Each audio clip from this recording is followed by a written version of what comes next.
When you think of Rio's Carnival, what comes to your mind? Joy, music, people dancing, kissing, letting loose. Yeah, that's what I thought too. I used to think it was just that, but when I got there, everything changed. The smell of pee in the streets, people hiding their phones in their underwear, folks getting robbed. Are you really ready for that? Because I wasn't, but then I experienced what nobody usually shows in travel videos, and that's what I'm going to tell you about now. The B-side of the world's biggest carnival. 1. Arriving in Rio. Arriving in Rio de Janeiro during Carnival feels like landing on another planet. I thought I'd see postcard-perfect scenery, smiling people, music on every corner. And I did. But not just that. Seriously, I landed thinking I was about to step straight into a beer commercial. Postcard landscapes, tanned women in bikinis smiling, music on every corner, a buzz of joy in the air.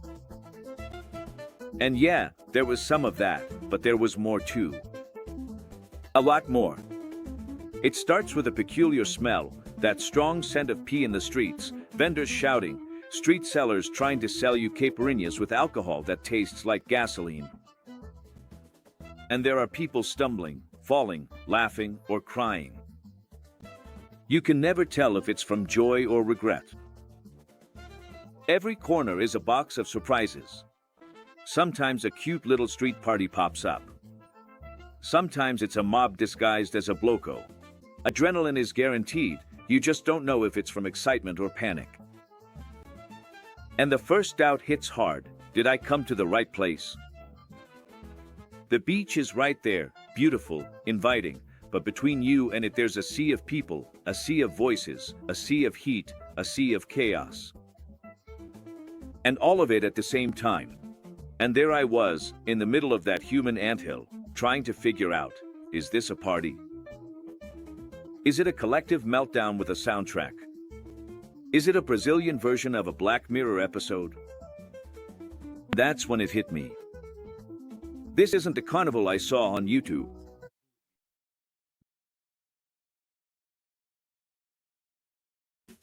Number 2. What is street carnival in Rio de Janeiro? Okay, but after all, what exactly is this street carnival in Rio de Janeiro? Because look, if you think it's that fancy parade on TV, with million-dollar costumes, perfectly rehearsed choreography, and people samba dancing in slow motion, honey, forget it. Erase all that, because street carnival is a whole different scene. It's wild, it's chaotic, it's a living creature that wakes up thirsty for glitter and cachaca. For 10 days, the city turns into an open-air stage, with street parties popping up everywhere. Hundreds, sometimes thousands of people follow a sound truck with a band, a DJ, or just a car with makeshift speakers. Each bloco has its own vibe. There are the classic samba ones, the funk ones with TikTok choreography, the axe ones, and the nostalgic ones playing 1920s marching has. It's a mix you just can't explain, you have to experience it to get it. And the craziest part, you don't have to pay anything, you don't need a ticket, you just have to show up, and be at least somewhat conscious, of course. But there's one thing, you also need to be prepared, because the city never stops. The city turns into a living, breathing organism, 24 hours a day. But heads up, you need to be prepared mentally, physically, and spiritually. Because Rio goes into party mode with no off switch. There's a bloco in the morning, another in the afternoon, and one more at night. And just when you think it's over, another one pops up at 3 in the morning, playing Beyoncé in a marquinha rhythm with African percussion. In the morning there's a bloco, in the afternoon another, at night one more, and in the early hours, maybe the best of them all. It's unpredictable, it's exhausting, it's insane, but it's also irresistible. And hold on, because soon I'll tell you about the most intense moment I experienced there.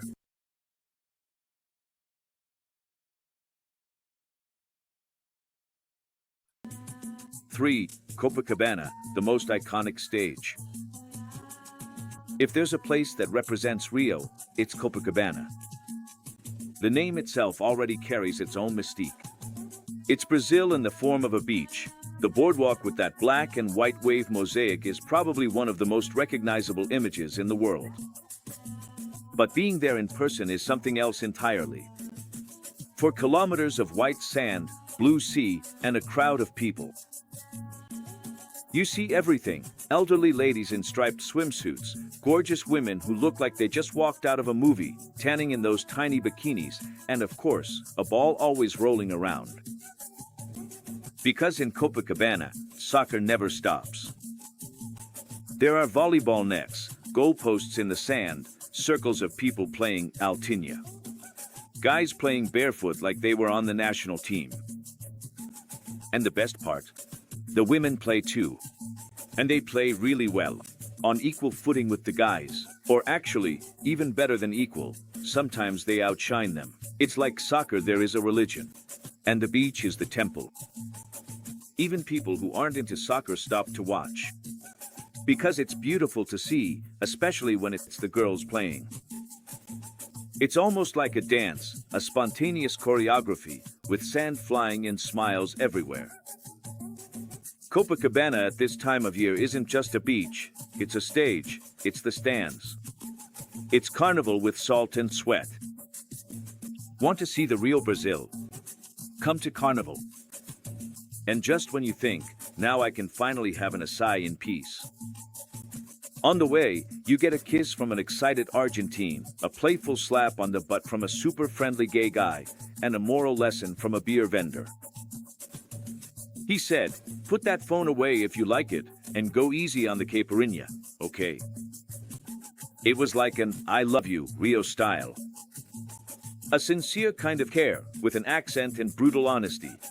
And the craziest part, everything was fine, because here, in the middle of this 42-degree heat and confetti flying everywhere, what matters is just letting go. The rule is simple: either you get into the vibe, or the vibe gets into you. Oh, how wonderful. Oops. But what a weird conversation, right? Because if you stop to think about it, nobody really knows exactly where they're going. The blocos move, people move, and you just go along with it. Like sardines moving to the beat of the drums.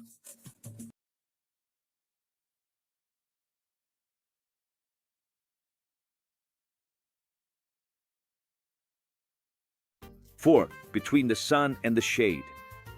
Rio Insecurity. But it's not all glitter and drumming, okay? Rio is beautiful, it's magical, but you need that Brazilian knack to survive here.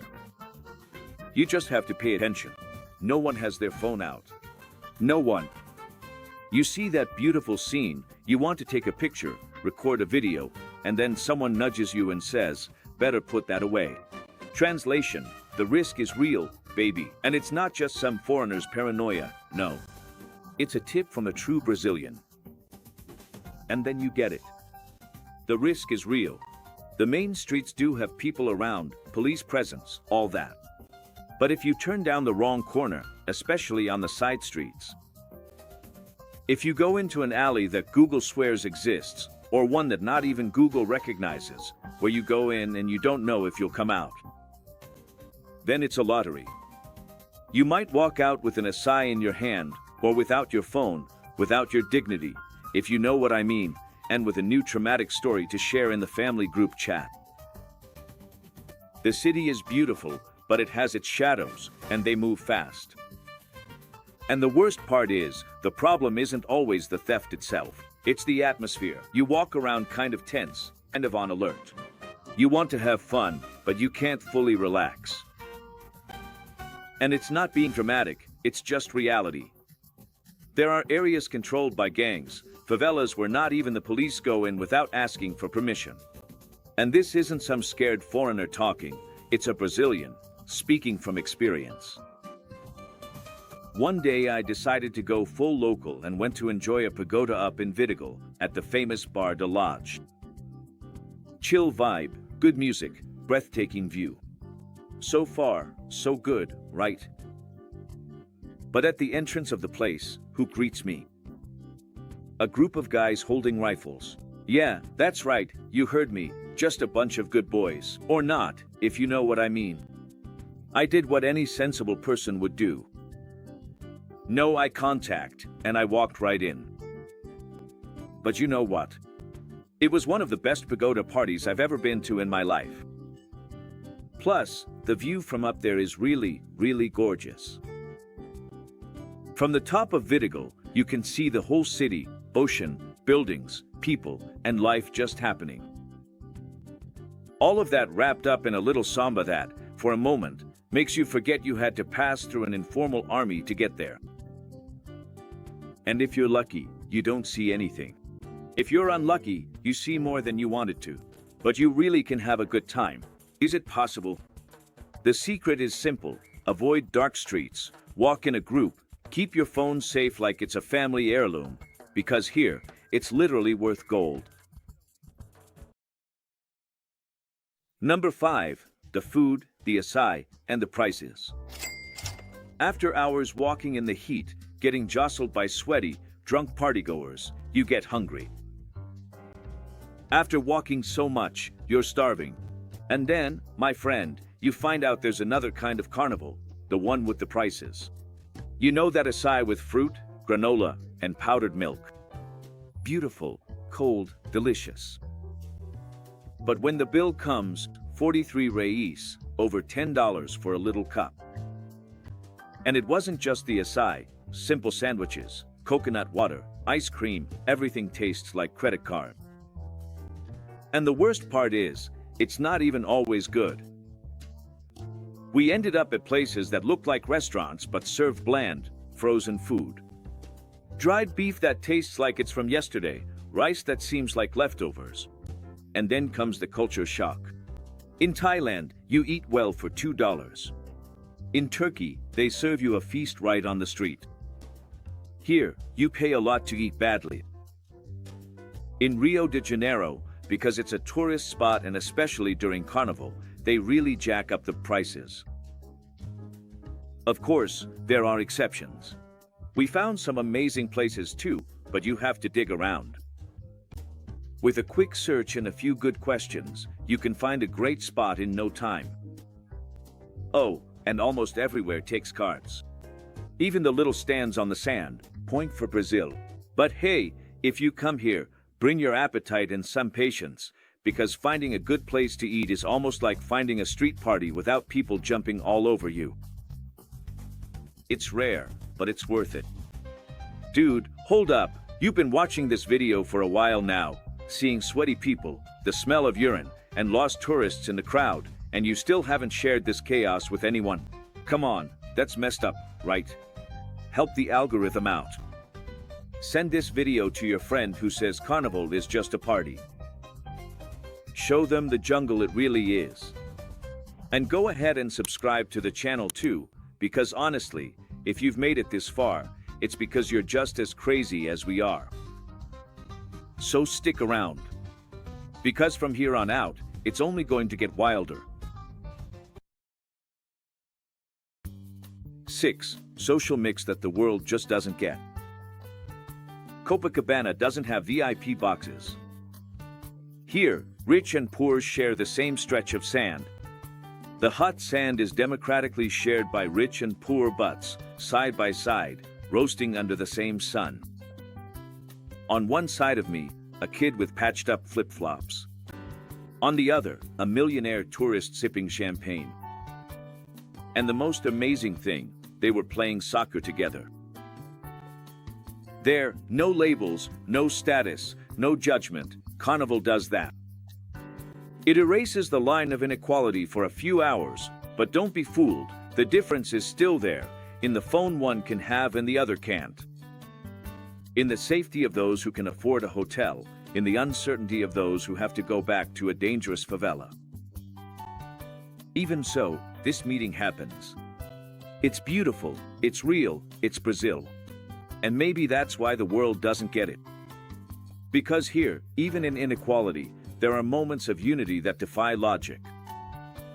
In a place where everything seems to go wrong, there are still people who dance together. Even coming from opposite worlds, it's a harmonious chaos, a colorful portrait of a country that, despite everything, still smiles together. 7. The other side of Carnival. Not everything is confetti and streamers. Rio's Carnival also has its excesses. Bizarre scenes, real struggles, people fainting in the middle of the crowd, fights over drinks, people peeing anywhere, turning the streets into a kind of public bathroom scented with desperation. And really a lot of people, completely out of their minds. Then come the judgments, the prejudiced comments, the side eyes from people who have never set foot here. People who have never been to a carnival, never felt the literal human heat of a packed street party, but love to say, this is a national disgrace from the comfort of their air-conditioned office. But it's important to understand, Brazil is diverse, and Carnival is the most honest and craziest mirror of that diversity. There are men dressed as women, gorgeous women in sexy costumes, and even dogs dressed as unicorns. There are those who go to really dance samba, and those who just go to flirt a little, pretending they're feeling the samba groove. And that's all good. It's not about accepting everything, it's about respecting that someone else might have a vibe completely different from yours. And that's perfectly fine. There are people who are going to hate it, who will complain about the smell, the noise, the heat, the mess, the crowds, the prices, the women coming up to you on the street trying to kiss you. And that's fine too. But if you come with an open heart, because here the party is collective, but the perspective is individual. But what usually gets left out of YouTube vlog videos? What doesn't fit on a postcard? The smell of urine on the corners, trash piling up on the sidewalks, homeless people sharing space with millionaire tourists, the lines to use the bathroom. Or rather, the lack of them. Buying a SIM card? Forget it. If you're a foreigner and don't have a CPF, they won't even sell you a simple SIM card. And behind the cheerful music, there's a lot of disorganization. Chaos in transportation, street parties canceled at the last minute, police everywhere, and yet, the feeling of insecurity remains. It's the contrast that screams. On one side, a bar selling caipirinhas for 40 reais, on the other, a child selling water for 2 reais to help out at home. It seems like another planet, but it's the same Copacabana boardwalk. And all of this happens at the same time, to the sound of samba, with people smiling all around and the blue, calm sea right there, as if it didn't know anything.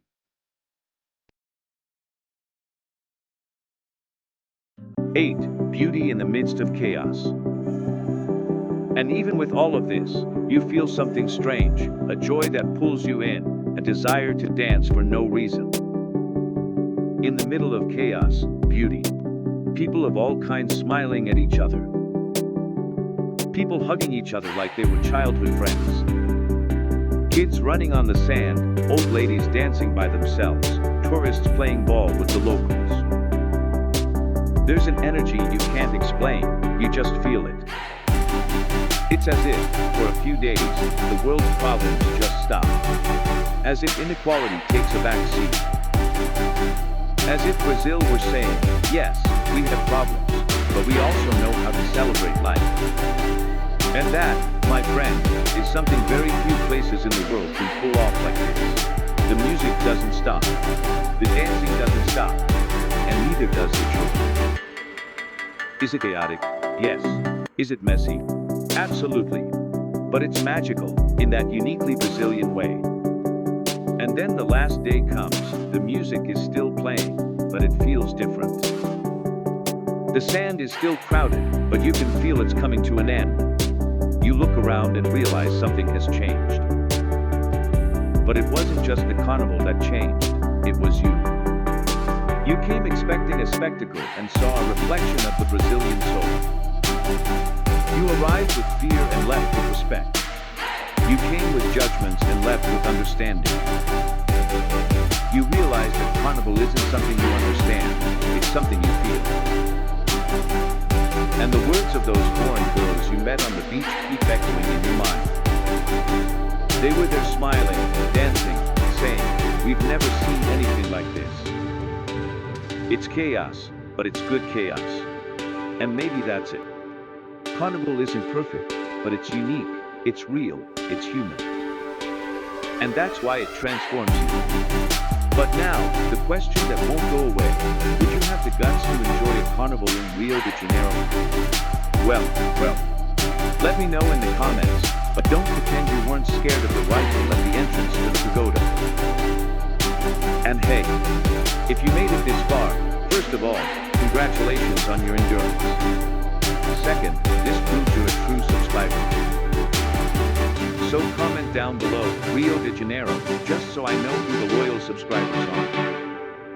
And if you want more insane stories, real adventures, and breathtaking scenery, click on the video that's showing up on the screen now, because I know you're not just here to see women in bikinis, right?